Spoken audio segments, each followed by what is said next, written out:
Siyah ambulanslardan birini ilk defa gördüğümde annem beni doktorumdan almış eve götürüyordu. Annem müziğini açmış, söyleye söyleye gidiyordu. Ben de başımı cama doğru eğdim ve bizi geçmek için sağlamak zorunda kalan sürücüleri izlemeye başladım. Bu arada annem her zaman yavaş araba kullanmanın en az hızlı araba kullanmak kadar tehlikeli olduğunu inkar etmekte. Neyse, tam o sırada yan aynada bir Audi'ye benzeyen ön farlarıyla sinirle bakan bir arabayı bizi geçerken gördüm. Tam arkasında da siyah bir ambulans. Şimdi iyi bildiğim bir şey varsa o da ambulanslardı. Çünkü her yıl en az birkaç kez onlarla birlikte gezintiye çıkıyordum. Büyük, kutu gibiler. İçlerinde de gerçekten çekici ilk yardım görevlileri var. Şova her zaman tam takım gelirler. Işıklar, polisler, sirenler ve itfaiyeler. Bir keresinde tam karşımızdaki evde yangın çıkmıştı. O sırada benim göğüs ağrılarım başlamıştı. Bizim küçük yan mahalle sokağımızda resmen tımarhaneye dönmüştü. Tabii ki bu durum aynı zamanda ambulanslarda nasıl olmaz bilirim demek oluyor. Mesela onlar siyah olmaz ve sessiz olmazlar. Özellikle de ışıkları açıkken. O siyah ambulans Audi'nin arkasından gitmeye devam etti.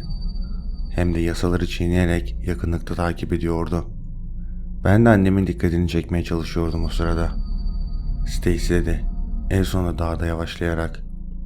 Şu bizi geçen yeşil Audi'yi takip eden şey de ne? Polisin görür görmez ceza yazacağı bir şey. Nasıl yani? O siyah şeyi görmedin mi diye sordu. Neyi? Pick-up'ı mı? Aynı şeritte bile değiller diye cevap verdi. Ben de iç çekerek neyse diyerek konuyu kapattım. Annem çok şeyi kaçırır. Özellikle de araba sürüyorken. Ama yine de dev gibi önden giden bir aracın dibinden ayrılmayan siyah bir ambulansı görmemek için kör veya sağır olmanız gerekir. Öğle yemeği yemek için bir yerel lokantada mola verdik. Arabalardan tam ayrılırken omzum çıkıverdi yerinden. Ama annem daha görmeden onu yerine taktım. Artık alışmıştım. Annem büyük bir menü söylemişti ve kızartmalarından yürüttüğümü fark ettiğinde kötü bir bakış attı. Çaldığım kızartmaları yerken televizyona bakmaya başladım. Bizi geçen Audi'yi son dakika haberlerinde gördüğümde kızartmalar boğazıma düğümlendi. Her yeri patlamıştı. Alt geçitteki çelik direklerin birine çarpmıştı. Kurtulan yoktu. Yüzümdeki korku sanırım belli oluyordu. Çünkü annem bileğimden tutup nabzımı kontrol etti. Kontrolü bittiğinde masadan kalktı ve 2 dakika dayan ufaklık, paket yaptırayım da eve gittiğinden dedi. İtiraz etmeden kabul ettim.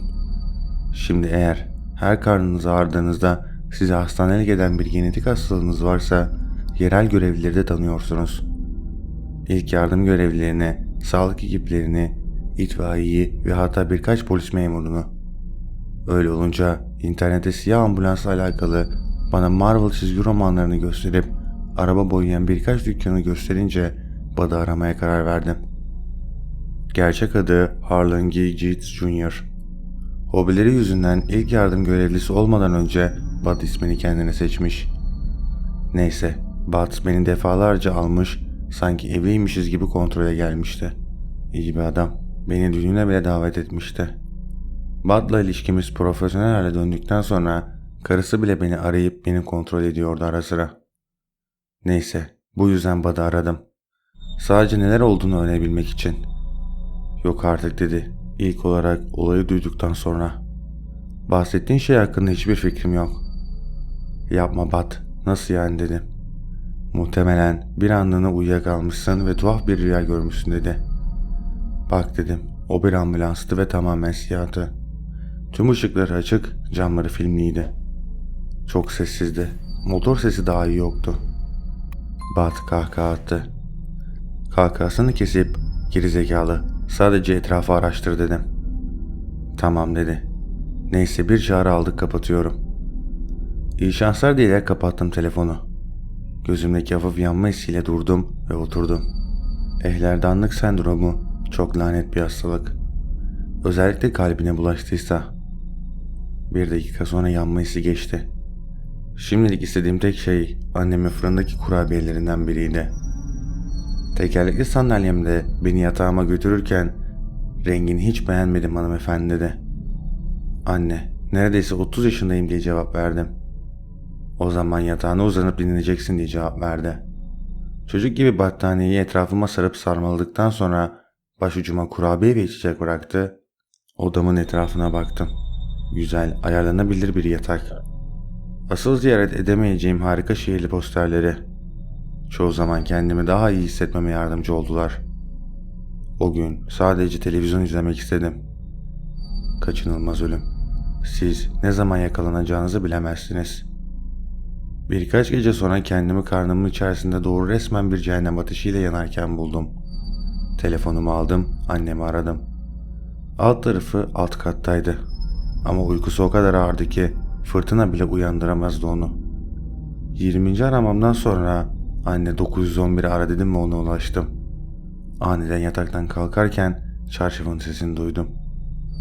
Hemen arıyorum canım dedi. Annem telefonu kapatırken tekrar uzandım. Karnımdaki yanma göğsüme doğru ilerliyordu. Gözlerimi kapattım ve bunun basit bir böbrek taşı, apandisit veya safra taşı gibi bir şey olması için yalvardım.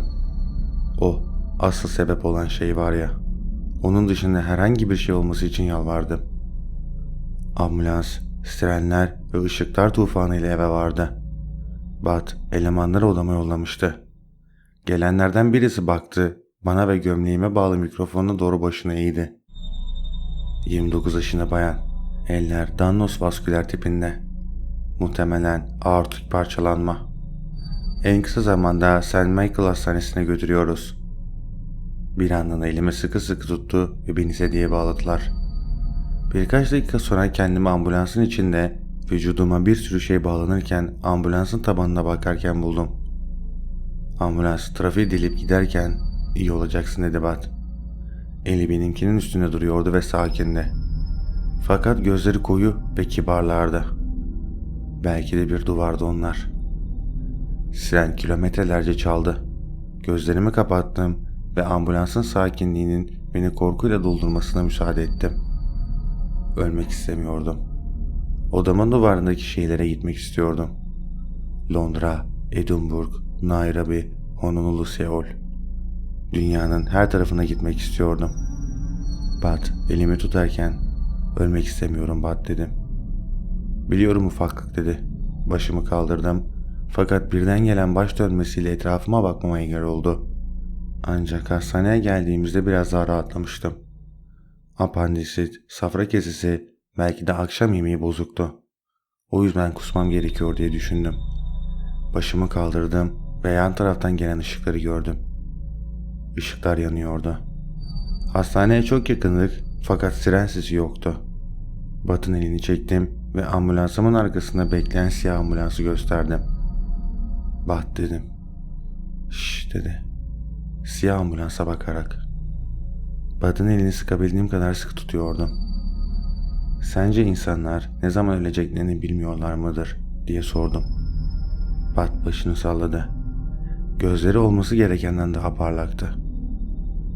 Umarım bilmiyorlardır Stacy. Tanrım, umarım bilmiyorlardır. Ben Berkay Atlas. Videoyu beğendiyseniz kanala abone olmayı ve bildirim çanını açmayı unutmayın.